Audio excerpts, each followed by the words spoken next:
Hello hi, this is Neha Gupta. Welcome to my YouTube channel let's earn knowledge. आज मैं इस video में आप लोगों को आरटीएक 2009 के बारे में बताने वाली हूँ। तो चलिए चलते हैं टॉपिक पे। अब हम जानते हैं कि आरटीएक का फुल फॉर्म क्या होता है। What is the full form of RT act?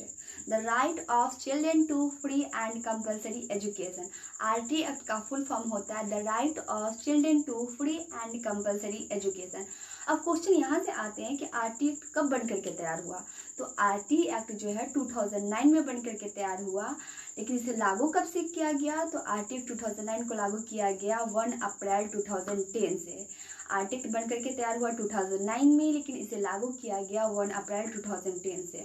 Article 21A में जो भी बच्चा इस एक्ट के अंतर्गत आता है, आर्टिकल 21A में जो भी बच्चा इस एक्ट के अंतर्गत आता है उसे फ्री एंड कंपलसरी एजुकेशन दी जाएगी।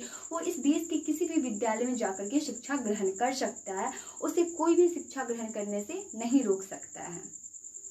6 से 14 वर्ष तक के बच्चे को क्लास 1 to 8 तक फ्री एंड कंपलसरी एजुकेशन दी जाएगी, उसे कोई भी एडमिशन से मना नहीं कर सकता है।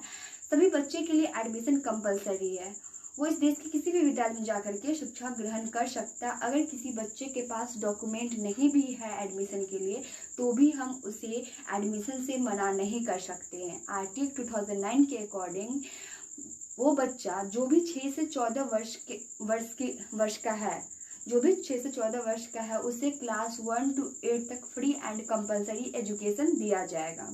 उसे कोई भी एडमिशन से मना नहीं कर सकता है। अगर किसी बच्चे के पास डॉक्यूमेंट नहीं भी है तो भी हम उसे एडमिशन से मना नहीं कर सकते। आर्टिकल 2009 में बताया गया कि सभी बच्चों का जो एडमिशन है एज के अकॉर्डिंग दी जाएगी। जैसे कि 6 ईयर्स के स्टूडेंट को क्लास 1 में, 7 ईयर के स्टूडेंट को क्लास 2 में, 8 ईयर के स्टूडेंट को क्लास 3 में, 9 ईयर के स्टूडेंट को क्लास 4 में, 10 ईयर के स्टूडेंट को क्लास 5 में, 11 ईयर के स्टूडेंट को क्लास 6 में, 12 ईयर के स्टूडेंट को क्लास 7 में, 13 या 14 ईयर्स के स्टूडेंट को क्लास 8 में। ओके, मान लीजिए कि कोई बच्चा जो है 10 साल का है और वो पहले कभी स्कूल गया ही नहीं है, उसने पहले कहीं भी कोई भी फॉर्मल एजुकेशन प्राप्त नहीं की है। वो बच्चा 10 साल का है और पहले कभी भी वो स्कूल नहीं गया, उसने कहीं भी फॉर्मल एजुकेशन प्राप्त नहीं की है, तो भी हम उसका एडमिशन जो है 5 क्लास में उसके एज के अकॉर्डिंग हम उसका एडमिशन लेंगे। ओके, जैसे कि कोई 6 वर्ष का बच्चा है, ठीक है, और वो 10 वर्ष का बच्चा है। अगर हम दोनों में कंपेयर करेंगे तो दोनों के माइंड के लेवल में तो अंतर होगा, उसके समझने की क्षमता में तो अंतर होगी। मान लीजिए कि अगर हम 6 वर्ष के स्टूडेंट को जो बताएंगे उसको हम 1 घंटे में सिखाते हैं 6 वर्ष के स्टूडेंट को, और वही चीज़ हम उस 10 वर्ष के बच्चे को 5 मिनट में सिखला सकते हैं। वो भले ही विद्यालय पहले कहीं भी ना गया हो, लेकिन उसकी समझने की क्षमता जो है, उसका आईक्यू लेवल जो है उस लेवल का नहीं है, 6 वर्ष के बच्चे का नहीं है, उसका जो है 10 वर्ष के बच्चे का आईक्यू लेवल है।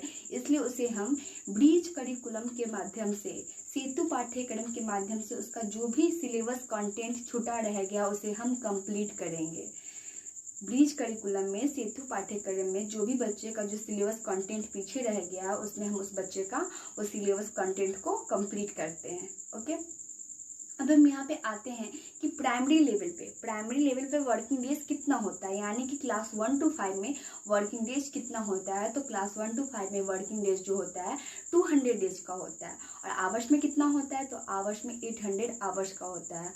और टीचर और स्टूडेंट का रेशियो कितना होता है? तो टीचर एंड स्टूडेंट का जो रेशियो होता है 30:1 होता है, यानी कि 30 स्टूडेंट पे 1 टीचर दिए जाते हैं, 30 स्टूडेंट पे 1 टीचर दिए जाते हैं। और अपर प्राइमरी लेवल यानी कि क्लास 6 to 8 में, upper primary level class 6 to 8 में जो होता है वर्किंग डेज कितने दिनों का होता है? तो 220 डेज का, यानी कि 220 दिनों का वर्किंग डेज होता है, और आवर्स में 1000 आवर्स का होता है। टीचर और स्टूडेंट का रेशियो कितना होता है? तो टीचर और स्टूडेंट का जो रेशियो होता है 35:1 होता है, यानी कि 35 स्टूडेंट पे, 35 विद्यार्थी पे 1 शिक्षक, 1 टीचर दिए जाते हैं।